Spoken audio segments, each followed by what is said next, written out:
We are looking at reopening the economy, and that is topic one, reopening America, the nation fighting to get back on its feet amid the damaging economic impact of the coronavirus. U.S. governors leading the charge, each rolling out their own different plan for their state's specific needs, with some hitting the restart button faster than others. Joining us right now to talk more about that is the owner of the Dallas Mavericks. He is AXS TV chairman, Mark Cuban, and a super entrepreneur throughout his career. It's great to see you, Mark. Thanks very much for being here. Thanks for having me, Maria. What's your take? How do we open the U.S. economy? We know that different states have different, sensibilities, and they should be going at different paces. What's your take on all of this? I think we have to be careful. I think the first thing we need to do is for the CDC and for the states to issue guidelines on what retail-facing companies need to do. I'll give you a perfect example. Let's say you're a clothing store and you want to open up. You know, we see it every day. Somebody comes in, tries on a pair of clothes, decides they don't want to buy it. Well, in the past, you just put it back on the rack. What do you do today?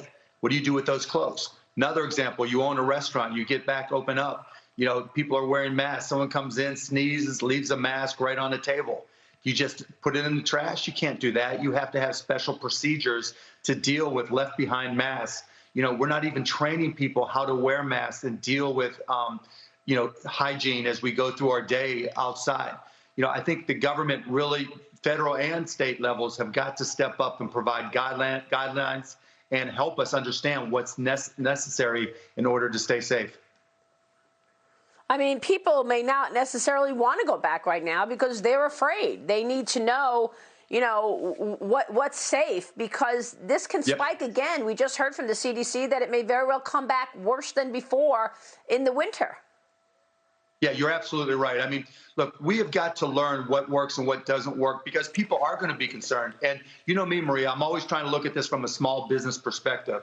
So not only are we going to have increased costs to maintain sanitization and sterilization within our retail outlets, but you're going to have lower volumes. You're going to have less foot traffic by definition with social distancing, and plus for the reasons you mentioned, people's fear. So you've got your costs going up to deal with the virus for small business, and you've got your sales going down. You know, it's going to be difficult for companies to be profitable, just to even stay in business. It might cost them more to open up than to stay closed. And we really haven't gone through and modeled that or considered those options yet, or those issues. Well, Mark, you're a serial investor and you know small business better than most. We watch you on Shark Tank all the time as you evaluate companies. The Senate allocated $310 billion to restock the Paycheck Protection program.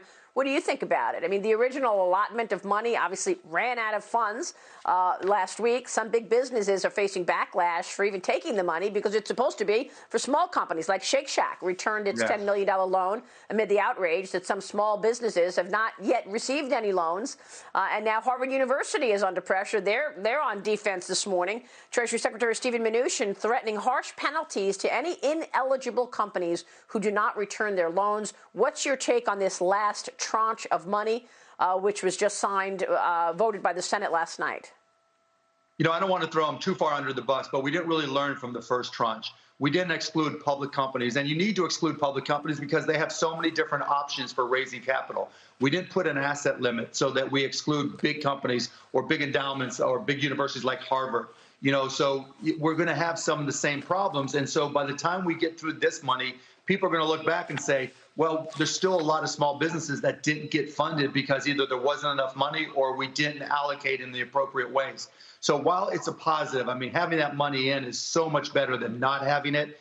I think we're still going to have to do possibly a third time. And if we get to this third time, we need to stick in limitations. And look, I take some of the blame, too, because I'm on the Economic Council. And while I gave them some suggestions, I didn't think to tell them to eliminate companies that are public, or set an asset hurdle above which you could not apply. So I'll get smarter. The council will get smarter. And hopefully if this next tranche, which will be necessary, we'll be smarter in how we distribute it. So let me switch gears, ask you about sports, getting players back on the courts. NBA Commissioner Adam Silver says that the NBA wants to finish the season. It's still too soon to give a timeline on the possible return. Your take on the status of the NBA right now, the likelihood the teams could finish out this season, Mark? What do you think? I mean, I'm still hopeful. Obviously, it's going to come down to the science and what the doctors tell us. We are facing all the same things every business faces. We're going to have to put in protocols. So if we want to just, even without fans, if we want to have our players and needed personnel there, we're going to have to make sure we can keep them safe. Because I use the kid test for all these things, Maria. Would I allow my children to go?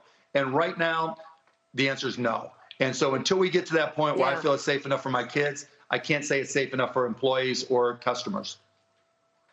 Wow, what a black eye that one player has, huh? Rudy Gobert, touching all the microphones. Yeah, Rudy learned a hard lesson, and I think we all did, right? To his credit, he owned it after he made this mistake, and he taught us a lot, too. He taught us the seriousness of this and that we can't just dismiss it. Yeah, good point. All right, how about the MLB? We just spoke with the president of the Yankees, the league getting hit with a fan-backed lawsuit, the MLB, Major League Baseball, for refusing to issue ticket refunds. Are you concerned a similar situation could happen in the NBA? I mean, people pay for the tickets. Obviously, everything's shut down. It's canceled. They should be able to get their money back, right?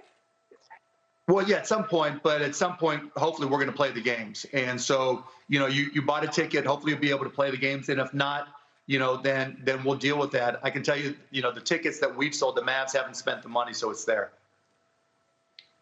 So what do you think this is going to mean for the economy, Mark? I mean, we're expecting a pretty sustained contraction in the second quarter. Cornerstone macros up to 35% in terms of a contraction in the second quarter. Third quarter is also contraction. So there you have your two contraction quarters for a recession. How bad do you think it gets, and how much of a snapback or a comeback are you expecting, and when? It's going to be brutal. I mean, there's no way to sugarcoat it at all. It's going to be difficult. There's so many lost jobs. And when we get to the other side after this reset, companies are going to be operating differently. They're not going to just bring everybody back. They're not going to just fill up office buildings again. And so we're going to have to adjust. I mean, companies are going to have to be agile. I think we're going to have to really evaluate how we build from the bottom up, because it's not about liquidity. 10 years ago, it was all about liquidity in the system. Now it's about consumerism. How can we enable people to buy things and start allowing, revenues and cash to trickle up so that we have consumerism? And I don't think we've answered that challenge yet. Now, that said, I'm absolutely confident that 2-3 years from now, which is a long time, we'll look back and we'll have gotten through this okay. But in that interim period, it's going to be difficult, and we have a lot of things to figure out. So how do you invest in this environment? You've been a great investor over the years. Are you looking at private situations in terms of small businesses like you always do, or are you looking at public equities right now, Mark? No, I'm actually, I've got my core holdings. I've always owned Netflix and Amazon. I bought a little Live Nation a few weeks ago, actually in March, and I haven't really done anything in the public markets then because they've kind of been buoyed up. I mean, the QE, the easing, that's kind of lifted the equities, and we're not really that far off from where we were 12 months ago or 18 months ago, whatever it is. But in the private sector, the deals are so much different, right? Companies, all these reasons we've talked about the need for PPP. We haven't talked about, those are small businesses, 500 and fewer employees. We haven't talked about those companies that are 501 and up. They haven't gotten anything. They're suffering the most. I've talked to companies that have laid off 20,000 plus people. They're looking for investments, and those are the types of deals I'm looking at. You feel bad in one respect to try to take advantage of the circumstances, but it is what it is.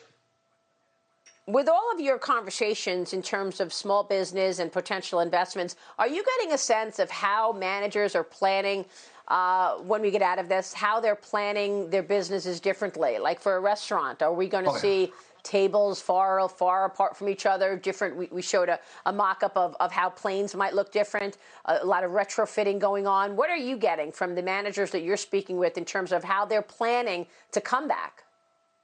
Yes is the answer. I mean, I did a Zoom event with people who do HVAC, right?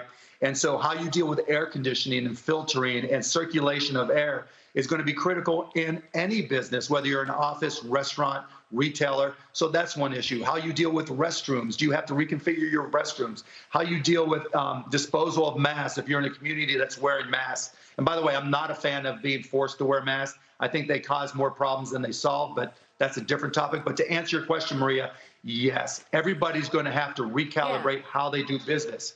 And of course, you have to decide what makes you profitable and what's more than you can afford to even open back up. And that's going to create its own set of challenges as well.